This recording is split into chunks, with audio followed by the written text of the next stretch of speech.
Hello, and welcome to the first episode of Fibre Mates. Yay!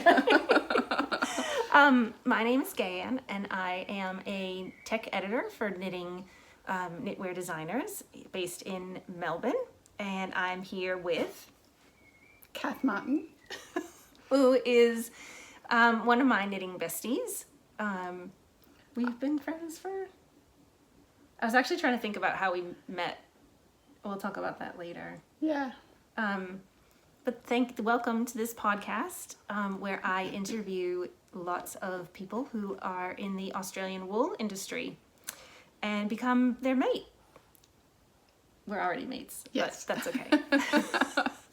okay. Welcome if you are new, and thank you if you are a returning viewer. Really appreciate your support. Anything that Kath and I talk about today will be in the description box below. And before I go any further, I would like to acknowledge the Wurundjeri people of the Kulin Nation and pay my respects to their elders past and present. This is so much fun to have you as my first Fibre Mates guest. And we have a new format. So we're going to start today with the lightning round. Cue the graphics. Imperfect timing. My dog Ray has come to join us. She may come in and out of frame, so we'll see how she goes. She's a star. She's the star of the program. All right.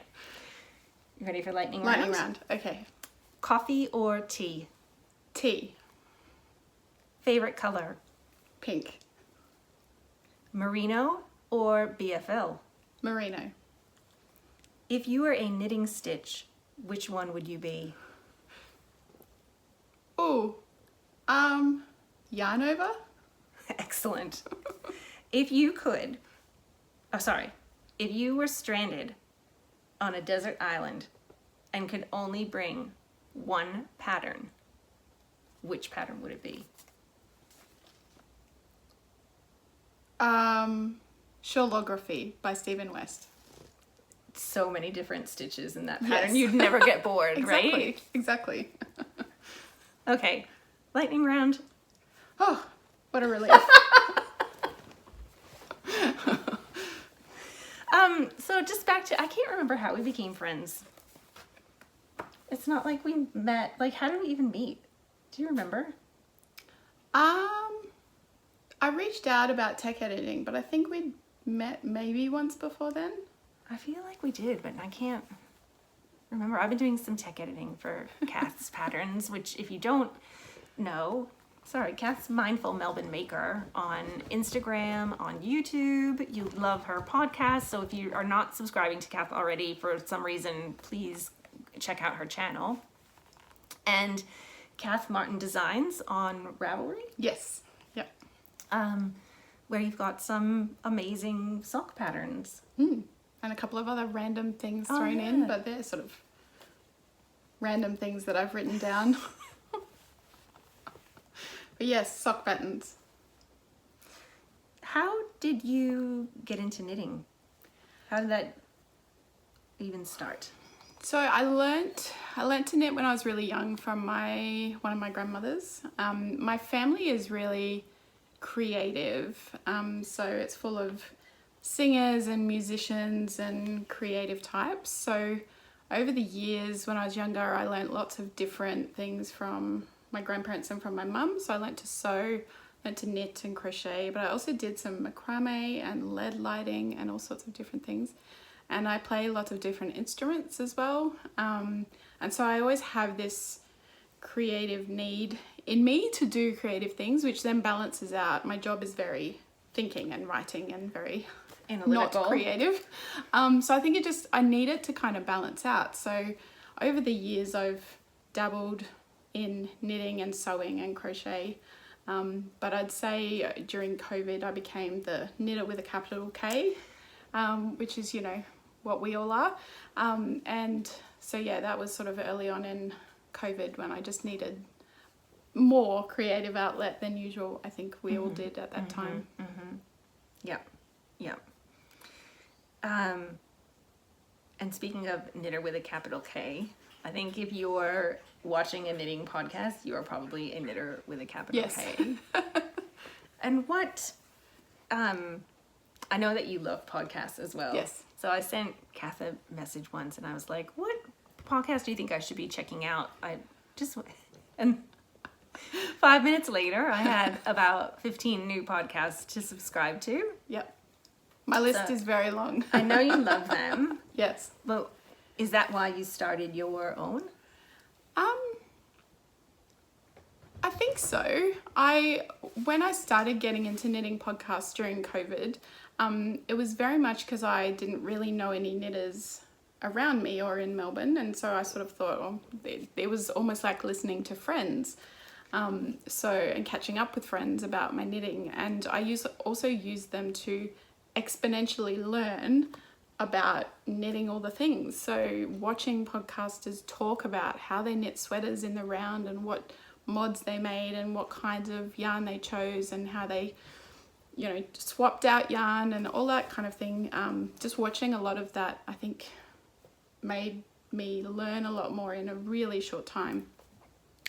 And so I got to the point where I was also able to, I watched a few podcasters where they were more local to me, and I sort of reached out and started to make some Fibre friends, which was good. And yeah, I think I started because I just wanted to share more about my projects and share, sort of pass on that knowledge that I had gained from podcasters. And I think also just promote local Australian makers and vendors and dyers and all of that stuff, because we have some amazing yarn dyers, yarn producers in Australia, and a lot of the podcasters are overseas, and a lot of them they're talking about yarn that's really inaccessible to us. So I just wanted to share more about what you can get locally. I know, I think the caliber of our designers, the caliber of our yarn production in Australia and New Zealand both are just top notch. Yeah. Yeah. It's time to get the word out. Yes. Who are some of your favorite podcasters? Ooh, I like a really broad variety, and it really depends on my mood. So some podcasters are really good if you're feeling a little bit chill and you want to chill out and just kind of watch something that's really slow paced. And then other podcasters are full of information and full of energy, and so you watch them if you really want to learn stuff. And other people sprinkle in their sort of knitting with other sort of life stuff as well, which is, sometimes you want that as well. So yeah, it depends what mood I'm in, but I always check out Ali, my friend, Fibre Bound, of course, and there's a few other really great Australian podcasters, but when Ali's episodes pop up, I always get very excited. And I love checking in with Jana of Finnish Knitting Stories, because her episodes are always very chill. She always has snow, which I love. So I love hearing about all the snow. She does so many beautiful, bright projects. So I'm particularly attracted to her, I guess, aesthetic, like the colors, and that they always make me feel quite happy. Yeah. That's why I like watching her podcast. Yes, yeah. And I really like Ali from Little Drops of Wonderful, or her knitting channel. No, that's her knitting channel, and then her vlogging channel is This Little Wonderful Life. So her vlogs and episodes are always really interesting. She's probably more into crochet, but has some knitting and other stuff. And I like Franny Do Makes, who's another great channel out of the UK. I love Fran, and all of her colour choices are amazing. They're very aligned to my colourful theme.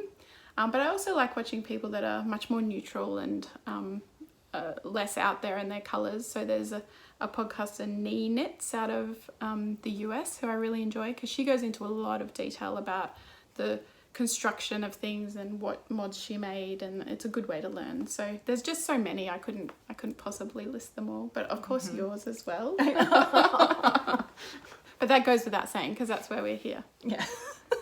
Thank you. What do you think, well, I've touched on it a little bit, but is there anything else that you think adds to the podcast that makes it a good podcast?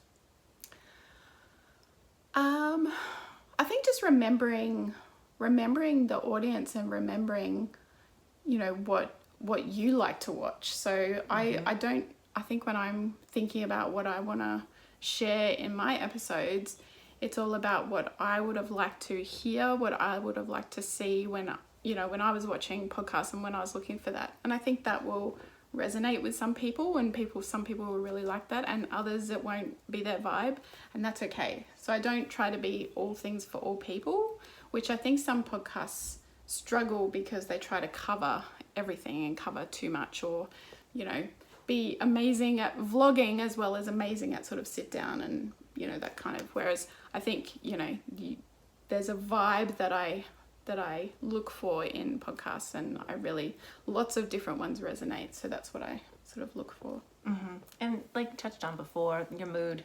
Yeah. I think 100%. I know when I'm scrolling through looking at what I'm going to watch, it's like, oh, that might be a bit too high energy right now, but I can go with this one. Yeah, and there's so much choice. There's so many great podcasters and knitting content out there where you can, you know, really connect with people and learn so much. And so, yeah, there's lots of opportunity and not enough time to watch them all. That's for sure. That is for sure. Which is why we're so grateful that you're here. Oh. Now let's talk designing. Mm-hmm. How did you, like, what made you want to start designing? I don't think I ever wanted to start designing, actually. I just wanted to write down, I knit a lot of socks, so I wanted to capture my sock number. Like, what is my preferred vanilla sock method? How many stitches? What is my favorite heel? What's my favorite way of picking up the gusset? All that kind of stuff. But when I started knitting socks, I was very into what are all the ways? What are all the types of heels? What are all the types of ways to knit socks? So I knit socks cuff down, toe up, all of that. And I found my perfect way. And so I just wanted to write that down. So I had it written down, and I thought, well, why don't I write it down in a way where I can just share it for free? And then I thought, well, if I'm going to do that, I might as well see if I can work out how to do that on Ravelry. And so I think it was just these little incremental steps where I got to putting up my Melbourne Socks pattern, which was my sort of first proper pattern. Shared it for free on Ravelry, and lots of people responded to it and liked the style and the way that I'd written it up. So I thought, well, maybe I could write up a different one in DK weight or 8-ply. And so, yeah, it just sort of went from there. I enjoy the process. I enjoy thinking up the ideas. I really enjoy writing the pattern and doing the maths and having spreadsheets, and that sounds strange, but I do enjoy that part of it. And yeah, just having a sort of finished pattern, it's that same kind of feeling as having a finished jumper or you know, scarf or sweater or something. You get that sense of achievement and fulfillment that's quite nice. So like a knitting project, right? Yeah. It's amazing when you start, it's amazing when you finish, and sometimes in the middle it's great, good, not so good. Yeah. But yeah. And I really like I'm putting something out into the world that's just an idea I had, but then all these other people knit it up, and I get to see lots of people's versions, and other people get really excited about something that would just started off as my little idea of how I might want to knit socks. So yeah, it's good. I know, you've had some messages from me in that vein, and I get really excited. I see one of Kath's patterns, and I'm like, oh my god, I have yarn, perfect yarn for this in my stash. And I message you like frantically. I'm sure you can tell how excited I am. But can we talk through some of your sock designs? Sure.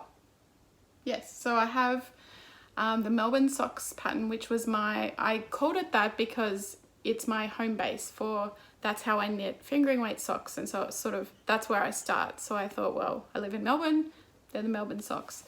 And it sort of went from there. I thought, well, I'll do a DK weight version that has lots of different options for heels and things, so you can kind of mix and match. It's a bit of a choose your own adventure. So that's the Canberra socks, and I named it that because I thought, well, Canberra is colder than Melbourne. So Canberra socks, you need toasty socks in Canberra. And then I thought, well, I really like the idea of naming socks after Australian cities and places, because that sort of is meaningful for me. So yeah, I thought, well, why not make my way around the capital cities? And that's where that idea started. And yeah, so then I think the Hobart socks was another DK weight pattern, which there's not a heap of DK weight patterns out there. There's a lot, you know, a really large amount of fingering weight, but DK weight is harder to find. And so I wanted to do something a little bit special for Hobart. And then, yeah, we've got Brisbane, which is a fingering weight take on, you know, Hobart and Brisbane are sort of sister cousin patterns almost. Mm-hmm. And then Darwin, which I grew up in Darwin, so I was there for 25 years. You don't really knit or wear knitwear in Darwin because it's way too hot.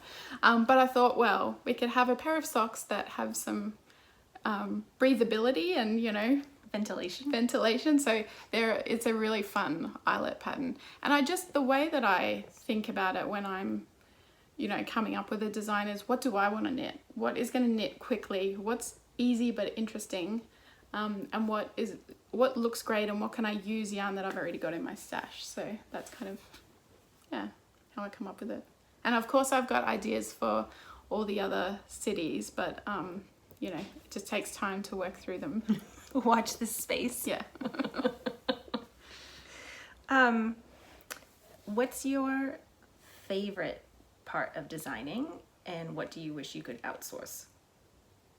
I think it's the writing up the pattern and doing the maths and the grading and working out how to make things perfectly work. So, you know, have I got the leg pattern and the heel pattern and then the foot pattern all lined up so it works out well? That's probably my favorite sort of, I like a good puzzle and finding solutions. What's the thing I would outsource? Probably the marketing. That's not my favorite. I kind of, if I could just write the pattern and put it out there in the world and that was all I had to do, I'd be perfectly happy. But we probably want to let people know it's out there so that they can also enjoy it. That's the bit that I find more challenging. Okay, well, let's do this. If you like Kath's patterns, why don't you share with your friends so that Kath won't have to do so much marketing? Yeah. Awesome. We'll crowdsource. Yeah. Crowdsource exactly. your marketing. Perfect. That sounds good. Do you have a top 3 list of yarns that you like to work with? Not really. I'm a bit eclectic, so I really, you know, I like a good merino nylon sock yarn. Yeah. I will tend to go towards speckled, variegated, kind of really, you know, the non-wearable colours as opposed to neutrals or tonals. But I do like a good tonal. And I do like a good DK weight. Mm-hmm. But I have been using a few different yarns lately, some non-superwash, and I pair things with mohair and alpaca, and so I kind of knit with everything and I kind of really enjoy that, but I think I like the variety. So if I was knitting everything with fingering weight yarn, I think I'd get a bit bored, so I do like to have different projects on the go with different yarn. Mm-hmm. Yeah. Mm-hmm. No, I'm the same. I even like a bit of chunky knitting every once in a while. I know not everybody enjoys bulky yarn, but I'm just itching right now this is the strangest thing because it's like 30 degrees here today. It's really hot. We're in the summer in the southern hemisphere, so and all I want to do is cast on this sweater with unspun wool, which is not only like heavy and big, but like crunchy. Yeah. I don't know. It's not the softest fiber. Those big gauge projects, the big gauge projects are very satisfying. They're very quick. You can get them done really quickly, but they're just so difficult to wear in Australia. So I really like those patterns where they're playing with large gauge, but with thinner yarn. So where you've got a fingering and a mohair, but it's, you know, at that quite, 14 stitch gauge or something where it's Yeah. quite loose, quite airy, because that's much more wearable in Australia. It is. Like, I won't be able to, I'd probably be able to wear that sweater for, I don't know, 3 or 4 months. And then maybe in the mornings, I had a wool sweater on this You morning. crank up the air conditioner maybe. And I was walking the dog at 6 o'clock in the morning. It was pretty chilly. I chucked on a wool cardigan. Did wish it was 4-ply instead of Aran weight, but that's all right. Yeah.